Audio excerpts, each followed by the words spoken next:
Welcome back to Sports Talk with Evan Kenney and Josh Ryan.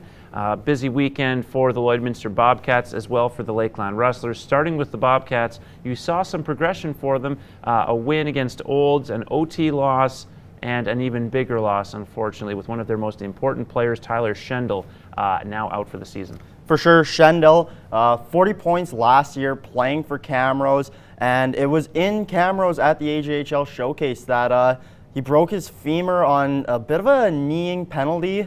So that's a tough one for the Bobcats. They'll have to look to find offense from other players, Cameron Aucoin, Berthold, to name a couple. Yeah, indeed, that's been their issue through most of the season, unfortunately, has been goal scoring.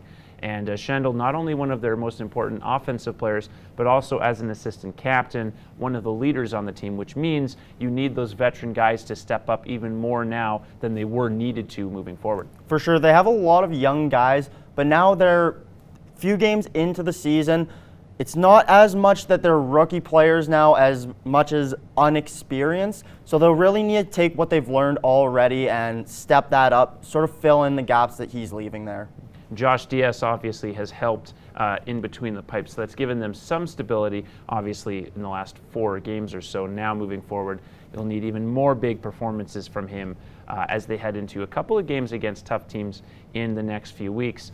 The Lakeland Rustlers soccer teams were in action. We had some other exhibition going on with their court squads, but for the Rustlers teams, another showdown against the Portage Voyageurs, this time in Lac La Biche. They win quite handily again. Then back home against the Kings Eagles, and these two young teams played well, but not well enough. A 1-0 loss for the men, a 4-2 loss for the women. For sure, and those are coming off of a 10-0 win for the women against Portage in Portage, and I believe an 8-0 win for the men. So 2 good offensive performances don't quite translate the next day. Obviously playing a much tougher team, with Kings being second place in the men's division. And that's a tough North division there. They got Nate, Kings, Concordia, just to name a few. So the Rustlers, they're looking to improve still. Obviously on defense, they've sort of tightened it up, shut it down with Zach Wagner being their backbone. Now they just need to continue that offensive growth. And for the women, you can also see that as a growth for them. I mean, they lose 6-0 to start the season. They then have a great follow-up game against the Concordia Thunder, where they ultimately, if not for a penalty, may have won the game.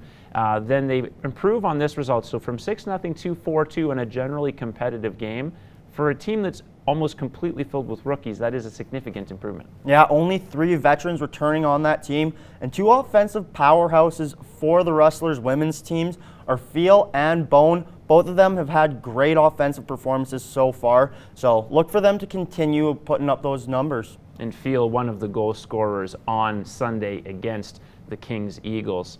Lastly, of course, for the local hour, we do have to touch on the football programs out of Holy Rosary and Lloyd Comp. Both teams successful this weekend, but a little bit of a tight one for the Lloydminster Barons.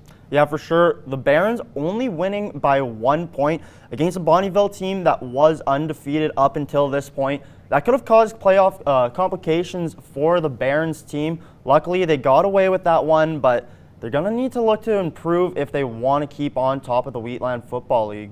Yeah, they haven't had any trouble scoring against the lower class teams in their division, obviously, like the Cold Lakes and the Westlocks of the world. But obviously, Holy Rosary held them to a single touchdown, and now Bonnyville holding them to just 22 points. That's definitely closer than Aaron Harper would like to see those games. For sure, Aaron Harper's going to want to really tighten up that defense, get their D-line pushing the quarterback, trying to collapse that pocket even sooner. And then both teams have an easier time as well this weekend. You're going to have the Barons with the week off, while the Holy Rosary Raiders have Cold Lake at Holy Rosary.